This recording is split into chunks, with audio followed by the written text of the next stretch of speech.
Good morning, everybody. I would have actually liked to interview both John Edwards and Lord Clement-Jones, but as it were, bring another chair. I think so. I think we should. But really delighted to be here. And by the way, happy International Women's Day. I think to all the women and men in the room, it's a special day.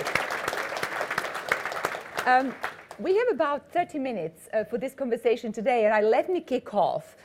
Lord Clement-Jones, you are one of the very rare politicians and peers that actually understands technology and has been delving, as Ruth has told us, for quite some time. So tell us a little bit to this audience. This is an international audience. They don't all know about House of Lords, the Select Committee, the all-party parliamentary group on AI. Tell us about your work there first. We are a very well-kept secret, Bojana. You're absolutely right.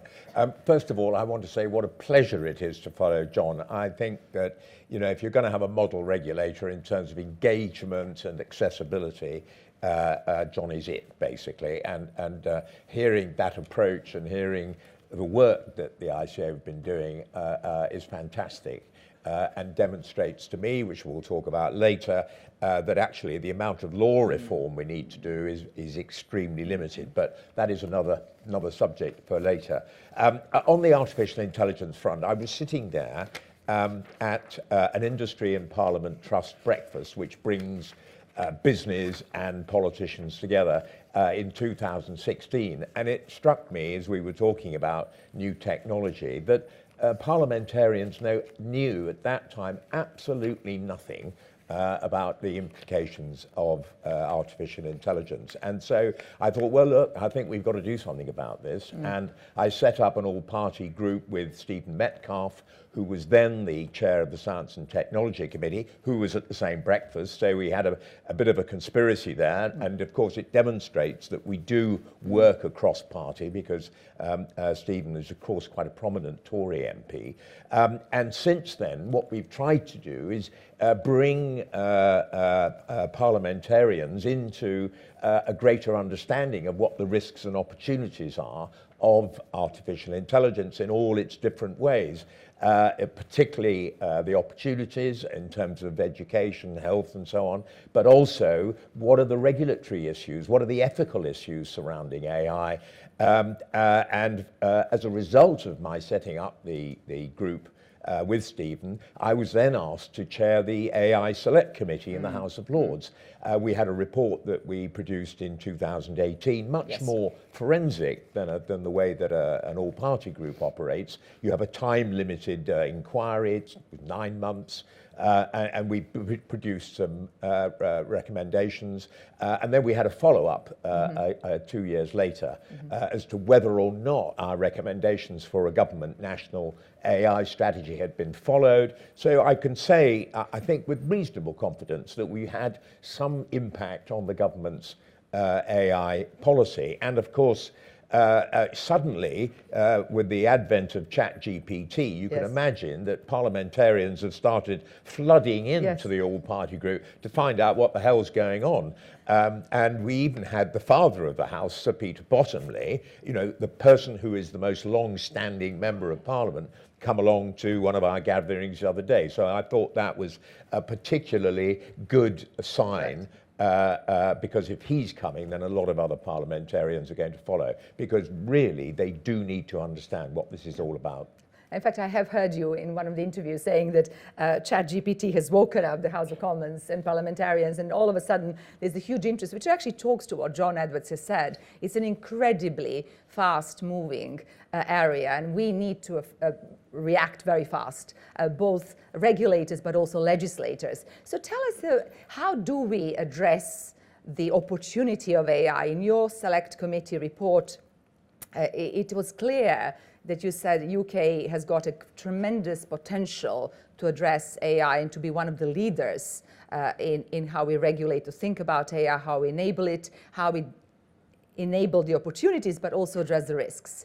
Well, so what's the best way to do that? There are so many different aspects to this. You know, you can start with the research side, the fantastic university research side. Then you can go on to thinking about the startup culture and so on, which needs improvement in many ways. But for me, as a legislator, I think the really important aspect is gaining public trust and understanding what the kind of ethical framework needs to be, and then following from that, what the kind of regulatory approach should be, and then beneath that, what the standards, what the tools are that need to be used in order to conform to the regulatory context, so, or regulatory requirements. So I think it's a kind of three-stage approach, really. And of course, that is very much under discussion, both in Europe, here, with an AI white paper due out any moment, and of course in the States even, where people like the National Institute for Standards and Technology are producing risk assessment tools and so on. So there's an awful lot going on, and we need to be really understanding how that fits too with all the kind of data protection aspects, because it's not called machine learning for nothing. You know, the essence of this is the data that is used. Now, you know, there may in future be more probabilistic types of AI which don't depend so heavily on this massive amount of data, but at the moment, you know, data is absolutely core to all of this. Well, actually, why don't we talk about that aspect? Data is in the essence of AI. You're right. Data is in the essence of the world today, right? We can't live without it. It's become a geopolitical topic as well. But how do we ensure we have more data in the system? And how do we ensure, do you think that there seems to be a tension between data protection rules, which say purpose limitation, you can't use data for different purposes, data minimization, you can't keep data. But here we need lots of data to make sure the algorithms work correctly, that they're not biased, that they don't discriminate, that they are properly functioning. So is there a bit of a tension there? And how do we make sure there is data in the system? You know, actually, I'm a bit of a fan of our current data protection regime. That's why I'm not wholly on board with tinkering with it, because I think there are risks in divergence, frankly, from Europe.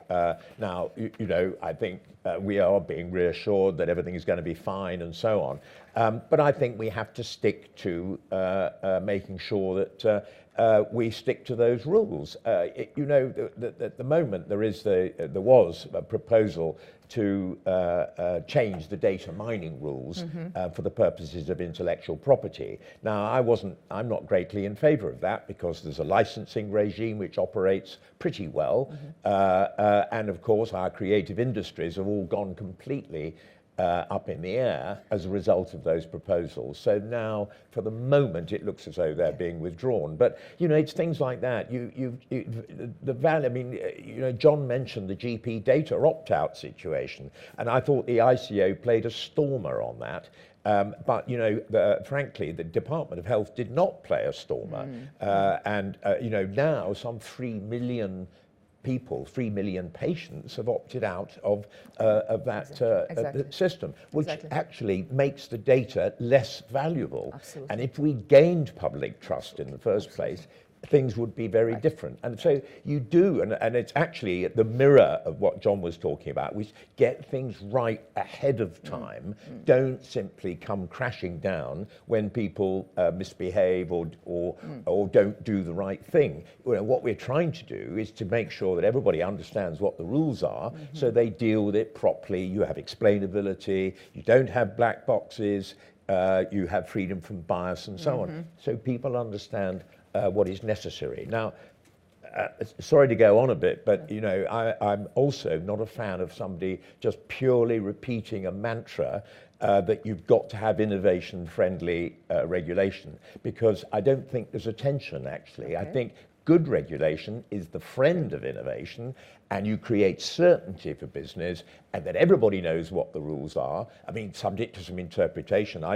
You know, I'm actually a fan of incorporating some of the the bits of the GDPR, the recitals to the GDPR that are not actually enshrined in our law to, clarify certain things, legitimate interests, some of the research aspects and so on. But I'm not a great fan of tinkering with something where, God knows how many training hours people have spent learning how to apply the GDPR rules. So I think the question of certainty of regulation is what actually will drive things forward for us. So, and I will come back to the GDPR and the UK bill, but let me ask you about the AI regulation. What is therefore the best way to regulate AI? We're seeing an AI Act proposed from Brussels that may have a global Brussels effect. I think you were somewhat supportive of this risk-based approach to regulating AI. UK government has issued a consultation, we've all responded, where there's a bit of a lighter touch, again, outcomes risk-based. So do we think that there's going to be, so first of all, what do you think about the way Europe is going about it? And then should UK follow, or? This is absolutely at the core of what's happening at the moment. I mean, do we go for the full FIG AIA in the knowledge that actually a lot of our developers doing things here are faced with a market of 450 consumers, people are going to have to conform anyway, especially if they're part of a bigger corporate which works cross-border?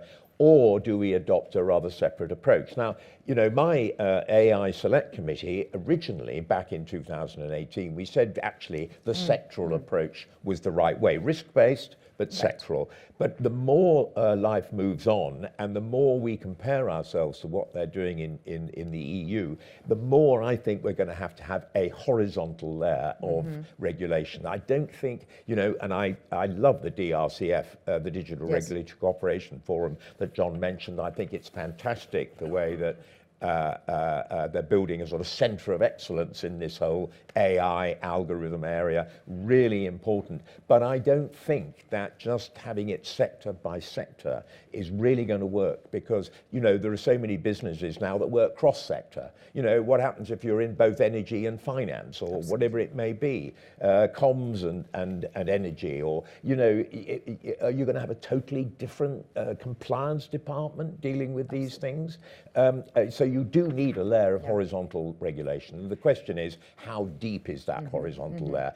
And of course, I am a fan of outcomes-based regulation. So if possible, and if we aren't overly divergent, that's what I would go for. But the big problem is that, of course, we've all heard about data adequacy as far as the GDPR is concerned. I think at the end of the day, we're going to have a kind of AI governance adequacy aspect to it, that we're going to have to not just have this sectoral approach. We're going to have something that conforms rather more to a risk-based approach, which is more holistic, that the AIA sets up, in order to be AI governance adequate at the end of the day. Because sure as eggs, the EU is not going to just simply say to, Chinese AI developers, come in, even if you've developed it using all sorts of data contrary to anything that we believe in, they're not going to say, oh, everything's fine. So they're going to look at external developers quite carefully, in my view. Absolutely, and in fact, I will remind everybody there is a Data Act in the makes in the EU as well, which actually talks about data flows of non-personal data. So it goes well beyond what GDPR says, and will introduce this adequacy for all kinds of data. Well, let's then talk about the inevitable post-Brexit relationships between Britain and EU, and the question of divergence or convergence. And the bill is coming out, I think, just about today. We will. I'm so excited. Exactly. I think we all are. We will hear tomorrow more about that. But I mean, I think it seems to me we have to applaud the UK's government wish to simplify things, to make things more flexible, to enable what John talked about, more effective protection and more effective rules and clearer rules for businesses, more risk-based, more outcomes-based. But is the bill going to succeed? I mean, obviously we don't have all the details. I think you may have perhaps more than we all do, but is the bill going to succeed in that? Well, I mean, look, we heard about all the great work that the ICO are doing. They can produce guidance, codes, you name it, to clarify the duties of various operators in the whole data space. So why can't we, if there's ambiguity as far as use of data for research purposes or for legitimate interest or whatever it may be, let's have a code. I'm sure John could write one tomorrow morning, probably. But why go through a whole bunch of primary legislation just to clarify stuff? So what is happening? It's more than clarification.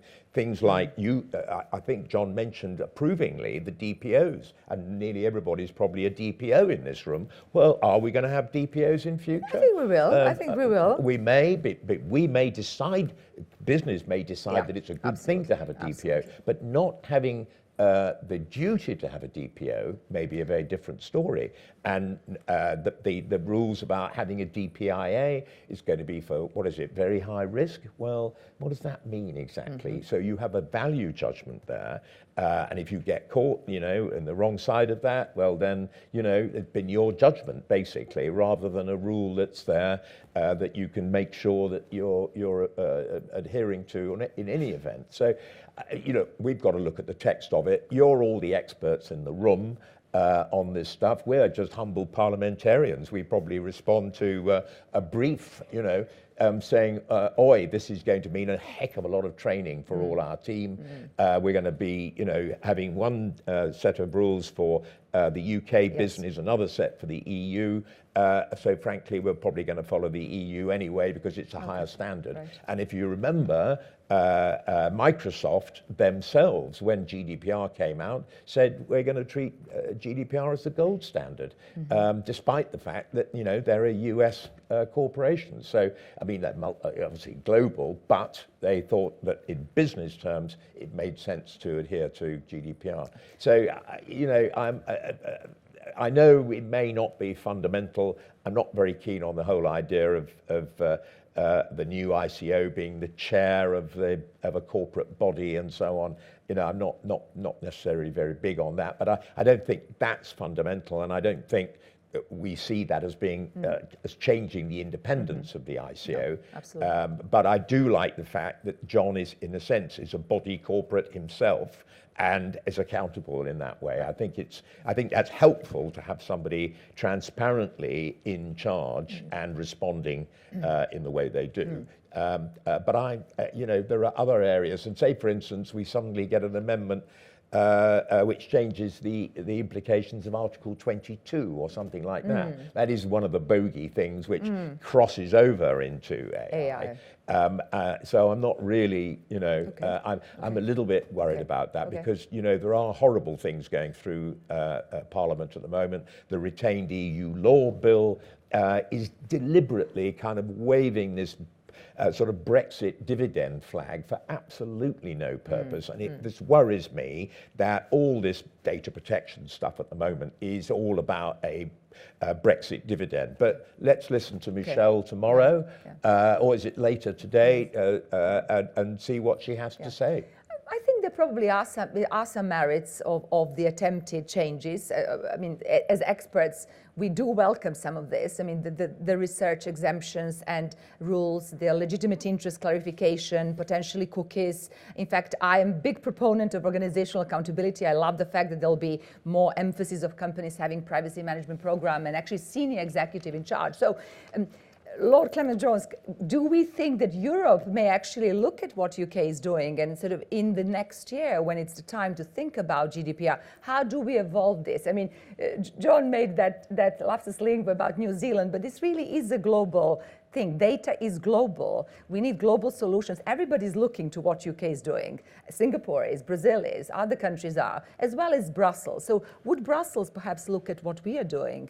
Well, they might do, but the politics at the moment, I mean, let's hope that the politics as a result of agreement on the Northern Ireland Protocol, which seems to be getting there, actually does alter the atmosphere. But let's face it, over the last however many years it is, 6 years, there hasn't been a lot of dialogue between ourselves and Brussels. So I would love Brussels to take away some of the sort of outcome-based approach that is being really developed, I think, by the UK regulators.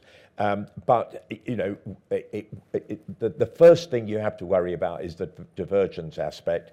Then, as long as you can talk and develop, in a sense, new and more effective ways of regulation, that's absolutely fine. But you know, that's not what's happening, Bojana. I mean, you know, what's happening is the waving of flags, you know, the planting of poles in the ground, all this kind of thing, to make a political point. Well, it isn't all about making regulation more effective. These are gestures, some of them. Okay, so we really do need build bridges. We really do. And I think, you know, there is sense in some of the things that we're suggesting, because a lot of it comes, you know, from the regulators themselves. So what's not to like about that? But what we can't do is sort of simply say, right, we're going to head off on our own and everybody else is going to follow. Absolutely. And one of the things that I think UK is incredibly good about is this outcomes-based regulation. In fact, I was kudos to John Edwards and what we've heard this morning as his shift in regulatory philosophy, as he calls it, where he's going to be really focusing on what matters to people, to organizations, to this country, and where the risks are, to be more effective, as he said, more agile regulator. And I loved, sorry if I can find that quote now, yes, it is incumbent on regulators to make compliance easy for organizations, right? I mean, that is incredibly modern way to look at the role of a regulator. It's very different to how other regulators behave in Europe. So, well, that's absolutely right. Yeah, how do we export that great bit to Britain elsewhere? It's not even how all regulators in the UK operate. I mean, I've just joined a select committee called the Industry and Regulators Committee, which the role is partly to look at how regulators regulate. And although I think the members of the Digital Regulatory Cooperation Forum are pretty good at that kind of assurance and supportive process. Sandboxing, for instance, is really, really important. There are some regulators who are not so user-friendly, and so we haven't got an absolutely common culture in the UK. But I do take your point. I think it's really important. I think I was really taken by that SAR point, because that John mentioned, because I'm very biased. I actually think that the ICO, like, you know, some other regulators, should actually have the complaint system separate from the regulator. But I'm biased because I chair the Ombudsman Service for Energy and Telecoms. And, you know, Ofcom don't deal with telecoms complaints of that sort, which come from the telecoms companies. Ofgem don't deal with complaints coming through the energy companies. So I think that where there are SAR complaints particularly, I think there's a role for an independent ombudsman, because I think that would relieve the ICO hugely. And of course, that would be one of the things that you do need primary legislation for, but it's at the discretion of the regulator. What you wouldn't do is impose it. You'd say to the regulator, if you think this is the right way to proceed, you will be entitled to appoint an ombudsman or whatever, or have competing ombudsmen for the data protection complaints. Okay, so but what's the future of digital regulation? Are we going to have now with AI, is there going to be another regulator regulating AI, or is, for example, something like DRCF a great way to sort of put together some of the regulators and make some additional value? Well, I'm going to add to John's burdens now, because if we do have a layer of horizontal regulation, I think the absolute natural fit is the ICO. I mean, in the same way, for instance, with the online safety bill, we were absolutely determined not to start creating a new regulator, and Ofcom was the absolutely natural choice because of their experience in broadcasting and video sharing platforms, all those sorts of things. You know, they had some of that background, and provided that we get this core competency in AI and algorithms and machine learning and so on, which the DRCF is putting together, I think the ICO is extremely well placed to do that. But of course, it all involves more resource, but that's the price of good regulation, Right, but as John said, more resource doesn't mean always more people. It also means doing things a bit differently, which is what was reassuring to hear, right? This outcomes effective and regulation. the wonderful thing about AI is you could be a bit circular. You can have good reg tech. Yes, indeed. AI itself, which helps you regulate. And I think that's going to be maybe we should increasingly the ask case. ChatGPT to write us a few articles of the new AI regulation. It may not get it right, though. That's what worries me. I know lots of lawyers in this audience have been experimenting and getting quite shocked at the sophistication of the questions and the answers given by ChatGPT. But there we are. You also said something about the three-stage approach to regulation, where we have the rules that are principle-based but outcomes-based, as you say, certainty, the good regulator.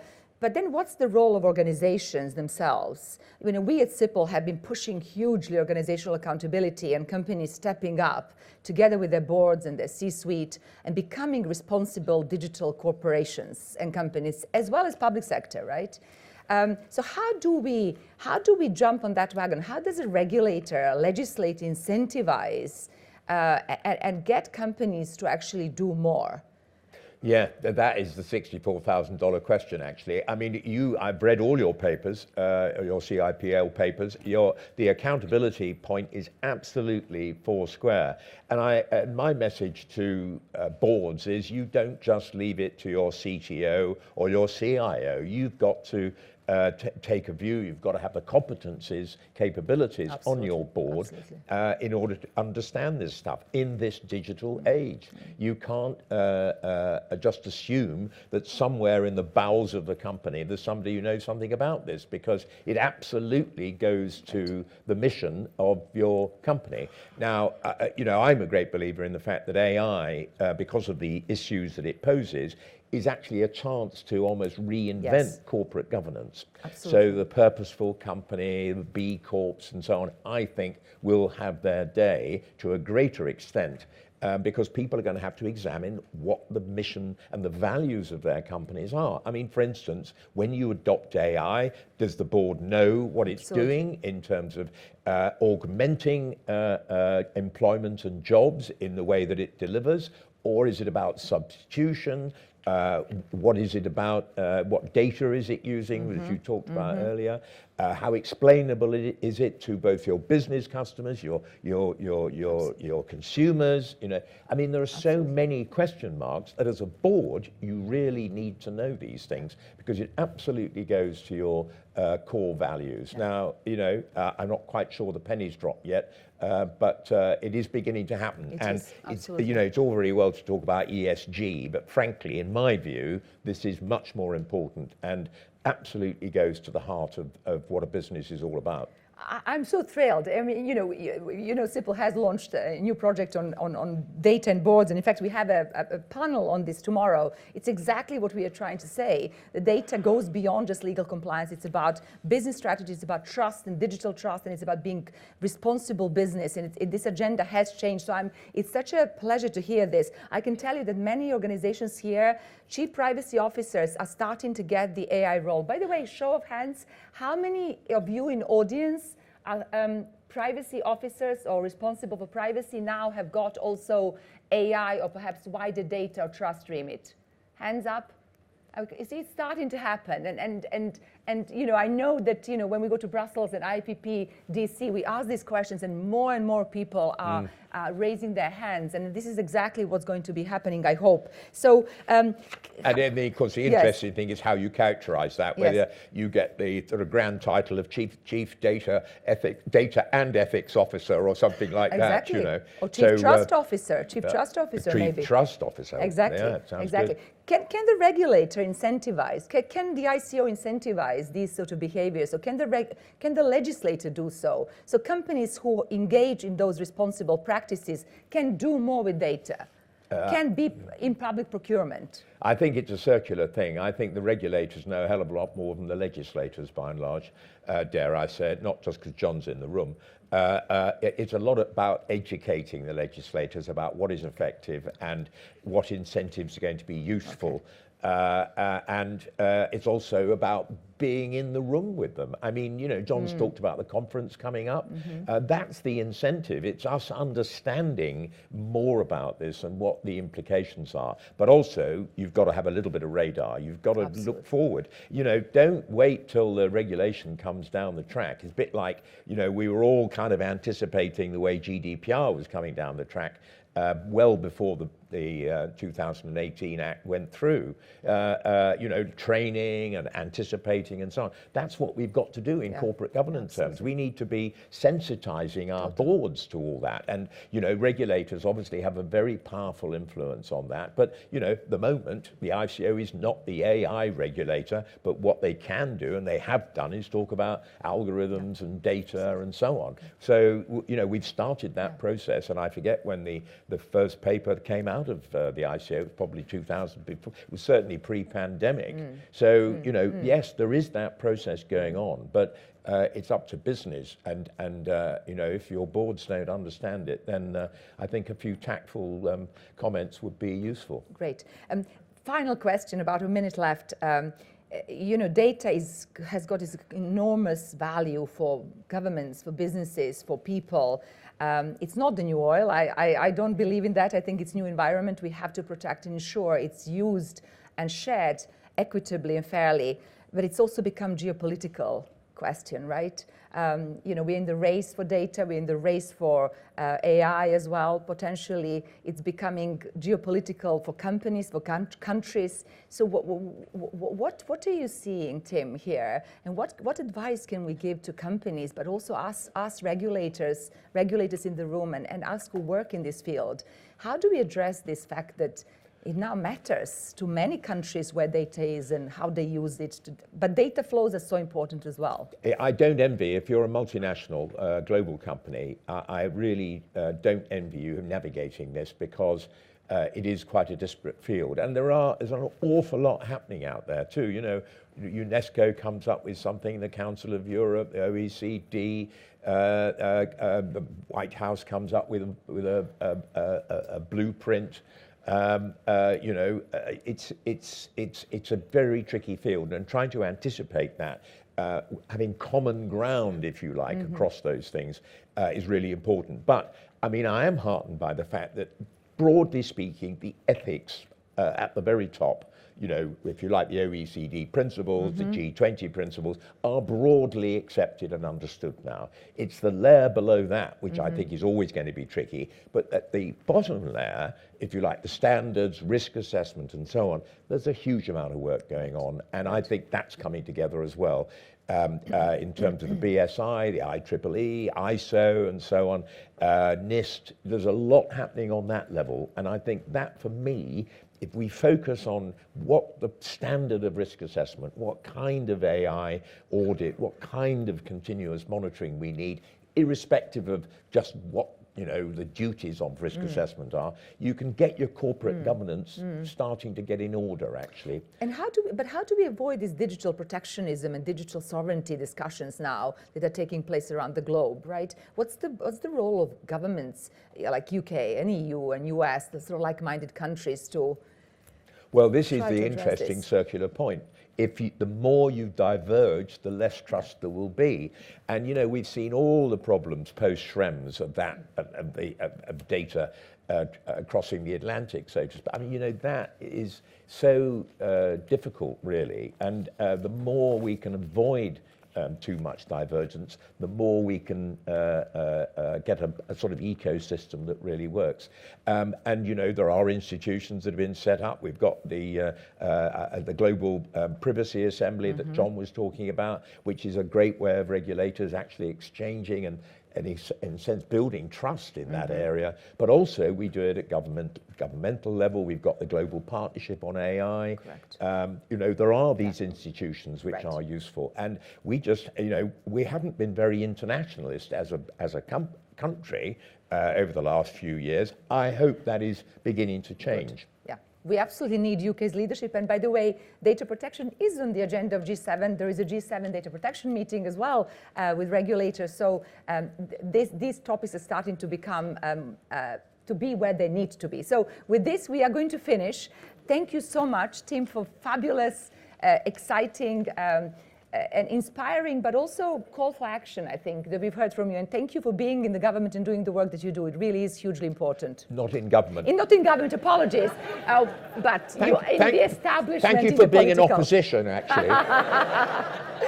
We need strong opposition. Thank you. Thank you, Tim. Thanks.